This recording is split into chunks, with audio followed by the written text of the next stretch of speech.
Hello everyone. I'm back. Finally. After a long vacation. Okay, I didn't go on any vacation. Just academics and my computer dying on me, for fuck's sake. Anyways, we have a quality content and not my pitiful excuses. So today we're going to be talking about video games and what sort of an impact this industry has had on younger generations. Be prepared though. This video is not for parents or teachers. So now that they are out of the way, let's begin. The origin of video games date way back to the 1950s when scientists invented simulations for either research purposes or just for recreational purposes. I don't know, they were very jobless at that time. In the 60s, games like 3D Tic Tac Toe and Pong were played by scientists for mainly recreational purposes this time, using just punch cards. You know those punch cards, those card types thing that were used in office? Never mind. It was in the late 70s and early 80s when video games went commercial with arcade gaming, with the time period 78 to 82, obviously a century, being the golden age of arcade video games. Now, the evolution of video games was differentiated into different generations, based mainly on the size of the game and the console. While many consider the first generation of video games during the 50s and the 60s, when it was not made commercial, the second generation started in the late 70s, that is from 1976 to 1982, when 4-bit games were introduced to the public. Then came the 8-bit games in 1983, which started the third generation of gaming. The fourth generation introduced 16-bit models that emerged in 1987, whereas the fifth gen included both 32 and 64-bit video games starting from the early 90s. However, the sixth generation, which I consider to be the start of modern gaming, started during the 2000s and introduced us to mobile and online gaming, which would turn out to become a significant part of the younger culture. The seventh and the final generation was from 2005 to 2012, and it marked a significant development in the gaming industry with the introduction of gaming consoles such as the Nintendo Wii.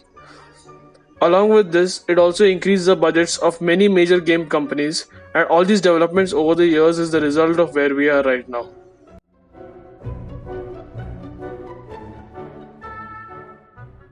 We can all agree that the video games industry has surged astronomically with games like GTA, Counter Strike, Dota, Minecraft, and Fortnite. All these games have brought in a huge amount of cash to these companies of these games, with the top 10 best selling games garnishing more than 30 million units by 10 spot, that is Pac Man. Other recent games of the 2010s also make up the top 10 with PUBG and GTA 5 on the list, with the latter securing second spot with 130 million units, only behind the legendary Minecraft, who sits at a whopping 200 million units sold. Damn! International gaming competitions, also called as esports, despite being created in the early 70s where college students competed in a game known as Space War, it was in the late 2000s and early 2010s when it started gaining prominence and large amounts of money were being pumped into these competitions. With the largest Counter-Strike competition, ESL 1 had a cash prize of nearly $300 million or more for winning team. The video games had also held online game annual game awards, with The Last of Us Part 2 winning Game of the Year in 2020, and with Sekiro, Shadows Die Twice, and God of War winning it in 2019 and 18 respectively. In conclusion, we can say that in today's world, even if you don't have a steady paying job, unlike in the early 80s or 90s, you can try to be more than just an employee at a multi-million dollar company or an actor trying to be successful, since there are many more opportunities to gain some cash by becoming a gamer or even a content creator.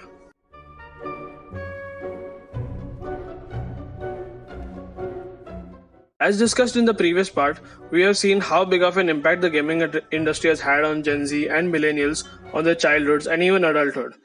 But ever since the huge advancements in technology and increase in the budgets of various multinational gaming companies, the upgrades of PCs and smartphones has hugely benefited video games to expand and make it commercially available for that extra green.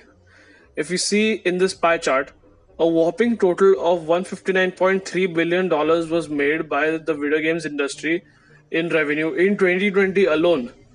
After this huge amount, $77.2 billion was made from mobile games, which is technically the easiest to access due to its mobility as compared to PC and console games, which amassed about 37 billion and $45.2 billion dollars respectively. The United States continues to be a large contributor of the younger generation playing video games, closely followed by Brazil, India, and the United Kingdom in recent times. Overall, the influence that modern gaming has had is, of course, very pivotal for technology, as the size of game file and the increase in graphics and the file size for open worlds has led to a competition in improving machines and devices for a better experience and non choppy gameplay.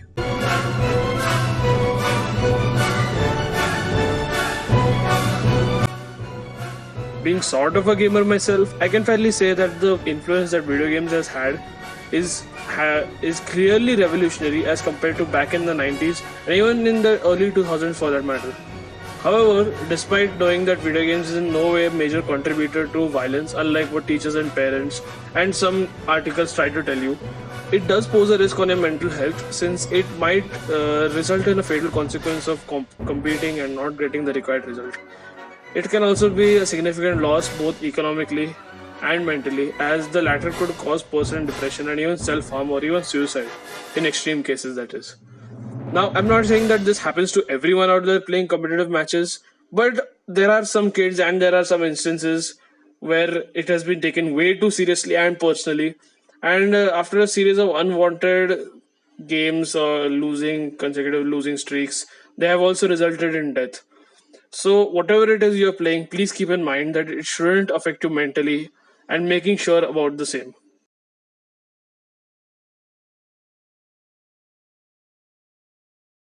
In the end, I would just like to say that don't compromise your academics over gaming and vice versa. Try and keep a balance between the two, along with sports as well, but don't be too serious about the studies. It is important, no doubt, but it is not everything, and definitely not worth compromising on other activities. See, what I'm trying to basically say that your studies always come first. That is basic because you need knowledge to grow further. But simultaneously, don't just get engrossed in your studies and don't keep on doing the same thing. Keep on just go to other things. Just in your recreation, in your spare time, pick up a video game. Play a video game, or maybe just like go hang out with your friends if you have any and start playing a sport, play football, play cricket, play whatever you want to, play cricket, tennis, whatever you want to. So if that's it for today, guys. If you like this video, you can rate it and subscribe it if you haven't yet. Before I go, I would just like to say that I would like to try other areas to entertain you guys and not just stick with this series. I might do other things like I don't know, reacting to dumb stuff or maybe doing dumb stuff myself. So, anyway, stay tuned for that and thanks for watching.